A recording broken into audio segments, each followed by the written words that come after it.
Olá, galerinha! Hoje vamos falar de um tema muito importante quando falamos de ácido e base, que é o pH, ou potencial hidrogeniônico. Esse termo foi utilizado pela primeira vez por um bioquímico dinamarquês chamado Søren Peter Lauritz Sørensen. Enquanto ele trabalhava na fabricação de cervejas, ele precisava determinar a qualidade dessas cervejas medindo a concentração de H+ no meio.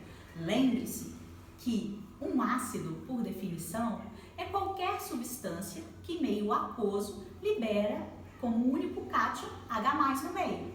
Então, na verdade, o que ele queria determinar era a acidez das cervejas. Portanto, o pH é uma escala que mede a acidez ou basicidade de um meio. Normalmente, nós representamos essa escala variando de 1 a 14. Valores pequenos próximos a 1 indicam um pH ácido, um meio ácido, aonde a concentração de H+ é alta. Novamente, vamos relembrar que a definição de ácido, dada por Arrhenius, é que é uma substância que, colocada dissolvida em água, libera como único cátion o H+. Assim, um pH baixo indica uma alta concentração de H+.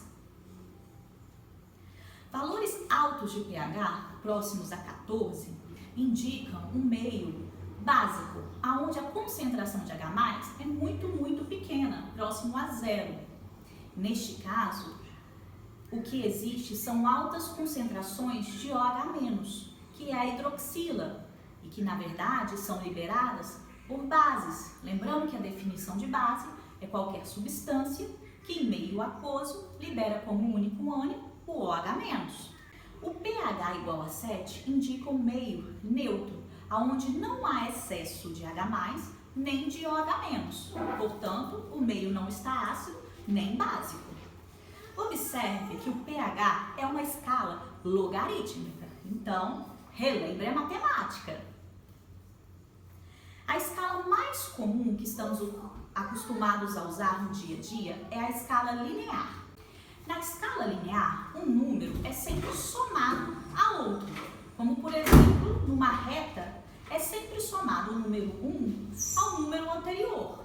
Então, 1 mais 1 igual a 2, 2 mais 1 igual a 3, assim por diante. Já quando construímos uma escala logarítmica, a operação que envolvemos é a multiplicação, ou ainda a exponenciação na base 10. Isto faz com que o gráfico da função cresça ou decresça rapidamente quando comparado ao gráfico de uma função linear. Lembre-se que o log de um número qualquer, que aqui eu chamei de A, é igual a x. Observe que nesse logaritmo a base não aparece. Quando a base não aparece, nós entendemos que a base é 10. Então, eu tenho que log de A na base 10 é igual a x. É o mesmo que eu escrever que 10 elevado a x é igual a A. Observe que a operação do logaritmo ela é o inverso da operação de exponenciação, assim como a multiplicação é o inverso da operação de divisão, ou ainda que a subtração é o inverso da operação de soma. A escala logarítmica permite os químicos trabalharem em um grande intervalo de números e com números muito pequenos. Na escala de pH, a concentração de H+ varia de 10 elevado a menos 1 até 10 elevado a menos 14. Mostro aqui todos os zeros desses números, para que vocês tenham uma ideia da dimensão desses números, como são pequenos, mas como abrange um longo intervalo, que vai de 0,1 até 0,000000000000001. Portanto, a definição matemática de pH é que pH é igual a menos log da concentração de H3O+. Ou ainda, de forma mais simplificada, omitindo-se a molécula da água, nós vamos ter que pH é igual a menos log da concentração de H+.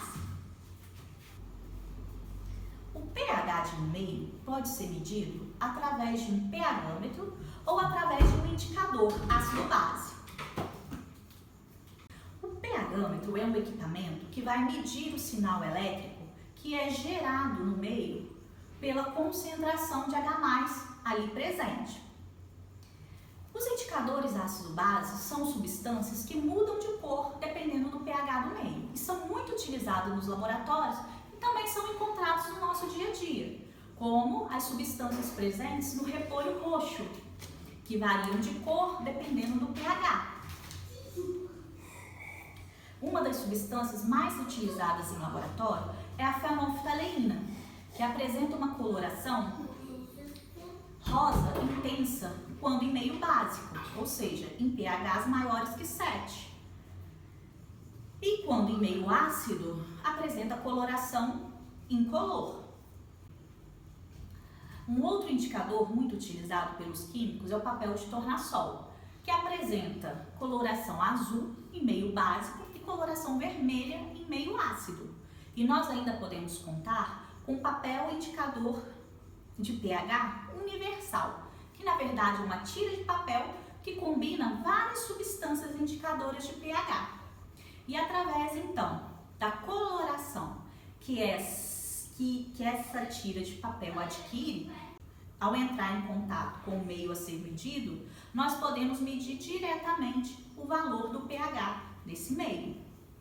No próximo vídeo nós veremos o que acontece quando misturamos um ácido com uma base até que ocorra a neutralização, ou seja, até que o pH adquira o valor 7. Espero você lá. Até mais!